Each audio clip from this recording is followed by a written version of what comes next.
Hi friends, welcome to our channel.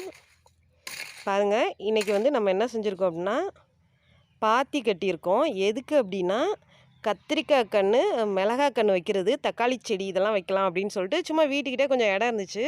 சரி, அந்த இடத்துல ஏன் வேஸ்ட் பண்ணுவோம், இதனால் புல்லெல்லாம் முளைக்குது. சரி ஏன் அப்படின்னு சொல்லிட்டு நாங்கள் இந்த மாதிரி பிளான் பண்ணியிருக்கோம். பாருங்கள், இப்போ தான் ஃபஸ்ட்டு டே, இன்றைக்கி தான் ஃபஸ்ட்டு டே. இந்த கத்திரிக்காய் செடி வச்சுருக்கோம். ஒரு 3 பாத்திக்கு வந்துட்டு கத்திரிக்காய் செடி வச்சுருக்கோம். அப்புறம் 2 பாத்தி மிளகாய் செடி வச்சுருக்கோம். நல்லா வரும், நல்லா வெயிலாக இருக்குது. ஸோ இந்த இடம் நல்லா இருக்கும் அப்படின்னு சொல்லிட்டு வச்சுருக்கோம். ஒரு நாளைக்கு எப்படி இருக்குன்னு நம்ம பார்ப்போம் ஃப்ரெண்ட்ஸ். ஓகே, பாய்.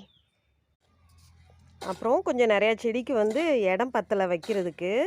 சரின்னு சொல்லிட்டு அப்புறம் இன்னும் கொஞ்சம் இடத்தையும் கிளியர் பண்ணோம். கிளியர் பண்ணிட்டு அங்கேயும் இதே மாதிரி பாத்தி வச்சு பண்ணலாம் அப்படின்னு சொல்லிட்டு பண்ணிகிட்ருக்காங்க.